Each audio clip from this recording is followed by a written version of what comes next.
Hello दोस्तों, स्वागत है आपका आज के एक और नए वीडियो में छत्तीसगढ़ महिला परीक्षक खुले और परिसीमित भर्ती की संभावित प्रश्न पत्र सीरीज़ में।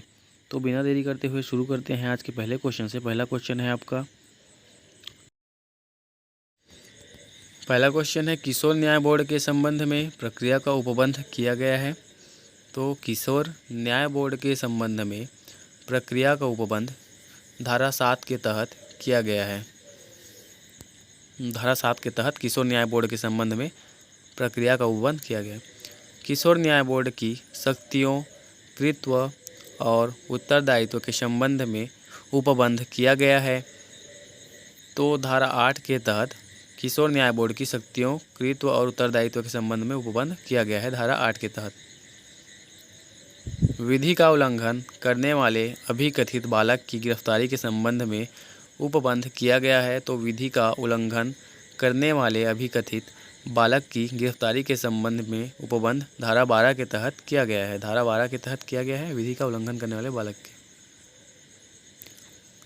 किशोर न्याय बोर्ड होगा तो किशोर न्याय बोर्ड में अध्यक्ष सहित 3 सदस्य होगा। किशोर न्याय बोर्ड में अध्यक्ष सहित 3 सदस्य होगा।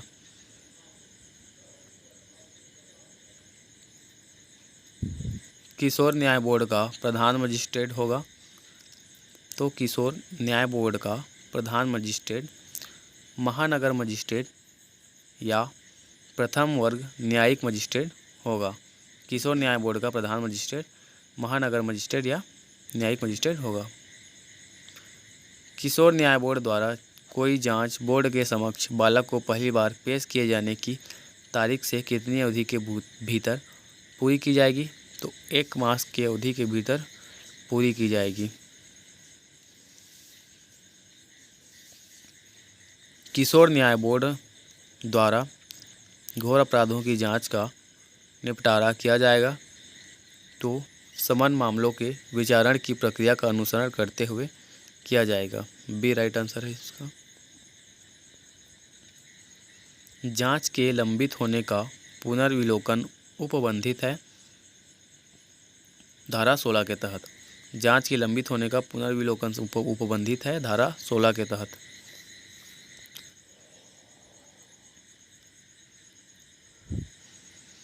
मुख्य न्यायिक मजिस्ट्रेट या मुख्य महानगर मजिस्ट्रेट बोर्ड के समक्ष लंबित मामलों का पुनर्विलोकन करेगा तो प्रत्येक 3 मास में एक बार पुनर्विलोकन करेगा। विधि का उल्लंघन करते पाए गए बालक के बारे में आदेश के बारे में उपबंध किया गया है।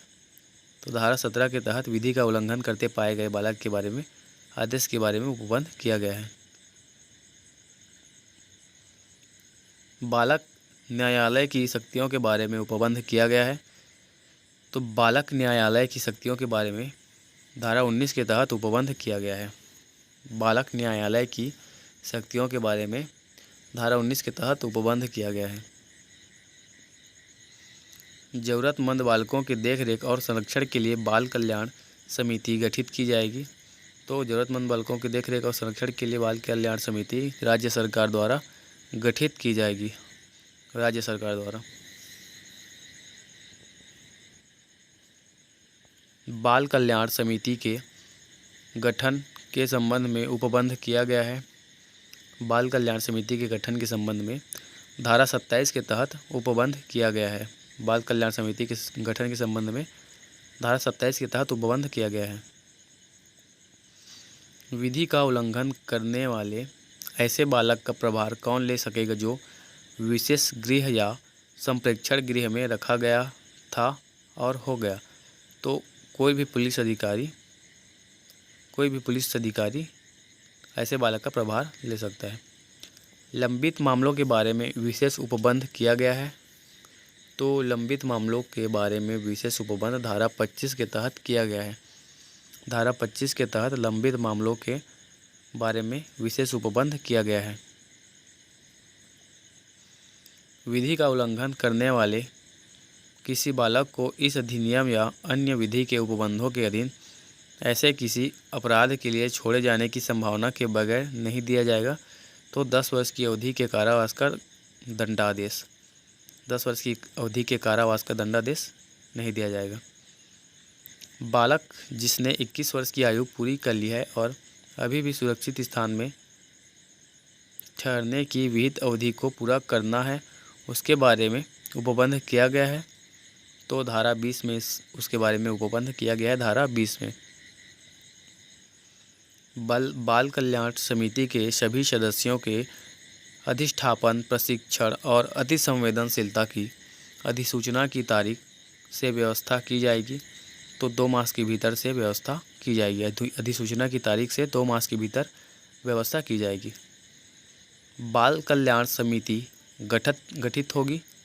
तो बाल कल्याण समिति एक अध्यक्ष और 4 सदस्य मिलकर गठित होगी। एक अध्यक्ष और 4 सदस्य मिलकर गठित होगी बाल कल्याण समिति। बाल कल्याण समिति अध्यक्ष एवं सदस्यों की नियुक्ति की जाएगी। तो राज्य सरकार द्वारा बाल कल्याण समिति के अध्यक्ष और सदस्यों की नियुक्ति की जाएगी राज्य सरकार द्वारा।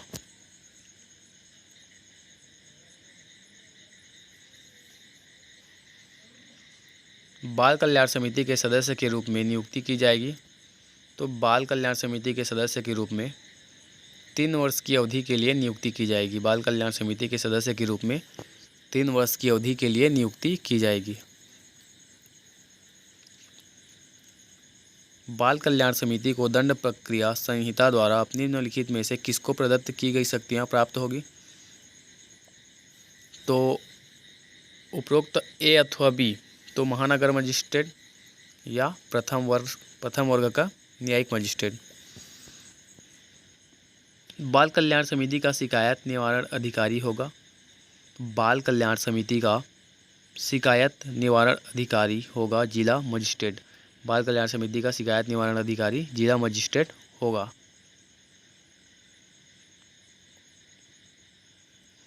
पुनर्वास और समाज में पुनः मिलाने की प्रक्रिया का उपबंध किया गया है। तो पुनर्वास और समाज में पुनः मिलाने की प्रक्रिया का उपबंध धारा 39 के तहत किया गया है। पुनर्वास और समाज में पुनः मिलाने की प्रक्रिया का उपबंध धारा 39 के तहत किया गया है। बाल कल्याण समिति के कृत्य और उत्तरदायित्व के बारे में उपबंध किया गया है। बाल कल्याण समिति के कृत्य और उत्तरदायित्व के बारे में धारा 30 के तहत उपबंध किया गया है। धारा 30 के तहत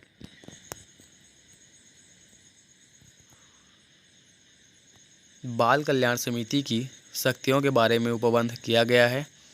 तो बाल कल्याण समिति की शक्तियों के बारे में धारा 29 के तहत उपबंध किया गया है। बाल कल्याण समिति की शक्तियों के बारे में धारा 29 के तहत उपबंध किया गया है।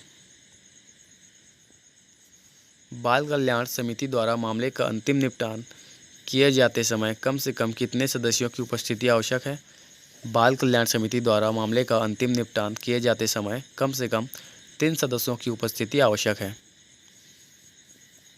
3 सदस्यों की उपस्थिति कम से कम आवश्यक है। बाल कल्याण समिति 1 मास में कम से कम बैठकें करेंगी। तो कम से कम 20 बैठकें बाल कल्याण समिति 1 मास में करेगी। 20 बैठकें बाल कल्याण समिति 1 मास में कम से कम 20 बैठकें करेंगी।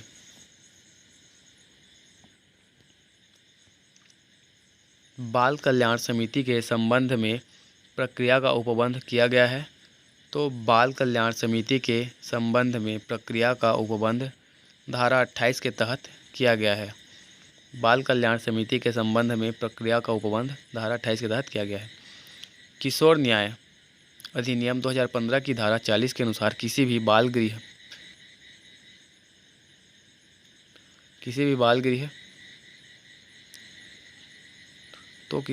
का संबंध है बालकों का प्रत्यावर्तन और संरक्षण से। रजिस्ट्रीकरण के लिए आवेदन करने में प्रत्येक कितने दिन के विलंब को एक पृथक अपराध माना जाएगा? तो रजिस्ट्रीकरण के लिए आवेदन करने में प्रत्येक कितने दिन के विलंब को एक पृथक अपराध माना जाएगा? तो 30 दिन के विलंब को एक पृथक अपराध माना जाएगा। किशोर चालक कर्मचारी के शोषण के संबंध में उपबंध किया गया है। तो धारा 81 के तहत किशोर चालक कर्मचारी के शोषण के संबंध में उपबंध किया गया है। किसी बालक देखरेख संस्था का भार साधक या उसमें नियोजित कोई व्यक्ति जो किसी बालक को अनुशासनबद्ध करने के उद्देश्य से जानबूझकर किसी बालक को शारीरिक दंड देगा, वह प्रथम दोष सिद्ध पर कितने जुर्माने से दंडित नहीं होगा? तो 10,000 रुपये के जुर्माने से दंडनीय होगा। किसी बालक देखरेख संस्था का भार साधक या उसमें नियोजित कोई व्यक्ति जो किसी बालक को अनुशासनबद्ध करने के सद्देश्य से जानबूझकर किसी बालक को शारीरिक दंड देगा, वह पश्चातवर्ती अपराध पर दंडनीय होगा। तो 3 मास तक के कारावास से दंडनीय होगा। बालक को हाजिरी से अभिमुक्ति प्रदान करना उपबंधित है। तो बालक को हाजिरी से अभिमुक्ति प्रदान करना धारा 91 के तहत उपबंधित है। किशोर न्याय निधि के संबंध में उपबंध किया गया है। किशोर न्याय निधि के संबंध में धारा 105 के तहत उपबंध किया गया है। किशोर न्याय निधि के संबंध में धारा 105 के तहत उपबंध किया गया है। समिति या बोर्ड की अपने आदेशों को संशोधित करने की शक्ति उपबंधित है। तो समिति या बोर्ड की अपने आदेशों को संशोधित करने की शक्ति धारा 104 के तहत उपबंधित है। किशोर न्याय अधिनियम 2016 के अधीन पुनरीक्षण की शक्ति किसे दी गई है? तो उच्च न्यायालय को किशोर न्याय अधिनियम 2016 के अधीन पुनरीक्षण की शक्ति उच्च न्यायालय को दी गई है। अधिनियम की धारा 15 के अधीन किसी जघन्य अपराध में प्रारंभिक निर्धारण करने के पश्चात पायद बोर्ड के आदेश के विरुद्ध अपील होगी। तो सत्र न्यायालय के समक्ष आदेश के विरुद्ध अपील होगी। सत्र न्यायालय के समक्ष। रजिस्ट्रीकरण के लिए आवेदन करने में प्रत्येक कितने दिन के विलंब को एक पृथक अपराध माना जाएगा? तो रजिस्ट्रीकरण के लिए आवेदन करने में प्रत्येक 30 दिन के विलंब को एक पृथक अपराध माना जाएगा। आयु के विषय में उपधारणा और उसका अवधारणा के संबंध में उपबंध किया गया है। तो धारा 94 के तहत आयु के विषय में उपधारणा और उसका उदाहरण के संबंध में उपबंध किया गया है। धारा 94 के तहत। किशोर न्याय निधि का सृजन किसके द्वारा किया जाता है? तो किशोर न्याय निधि का सृजन राज्य सरकार द्वारा किया जाता है। किशोर न्याय निधि का सृजन राज्य सरकार द्वारा किया जाता है। किशोर न्याय निधि का सृजन राज्य सरकार द्वारा किया जाता है। राज्य बालक संरक्षक सोसाइटी और जिला बाल संरक्षण एकक के गठन के संबंध में उपबंध किया गया है। तो धारा 106 के तहत राज्य बालक संरक्षक सोसाइटी और जिला बाल संरक्षण एकक के गठन के संबंध में उपबंध किया गया है। धारा 106 के तहत राज्य के लिए बालक संरक्षक सोसाइटी और प्रत्येक जिले के लिए बालक संरक्षण एकक का गठन किया जाएगा। तो राज्य सरकार द्वारा किया जाएगा।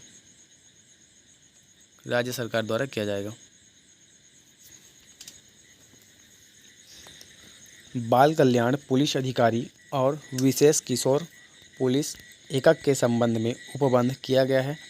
तो धारा 107 के तहत बाल कल्याण पुलिस अधिकारी और विशेष किशोर पुलिस एकक के संबंध में उपबंध किया गया है। धारा 107 के तहत ऐसे पुलिस अधिकारी को बाल कल्याण पुलिस अधिकारी के अभिहित किया जा सकता है जो सहायक उप निरीक्षक से अन्यून पंक्ति का हो। किशोर न्याय अधिनियम 2015 के उपबंधों को प्रभावी करने में कोई कठिनाई उत्पन्न होती हो तो केंद्रीय सरकार कितनी अवधि के भीतर आदेश द्वारा कठिनाई को दूर कर सकेगी? तो सी राइट आंसर होगा। इस अधिनियम के प्रारंभ की तारीख से 2 वर्ष के भीतर आदेश द्वारा कठिनाई को दूर कर सकेगी। आज के लिए इतना ही दोस्तों। चैनल को लाइक कीजिए, सब्सक्राइब कीजिए। थैंक्स फॉर वॉचिंग और रीजनिंग का वीडियो भी देखिए।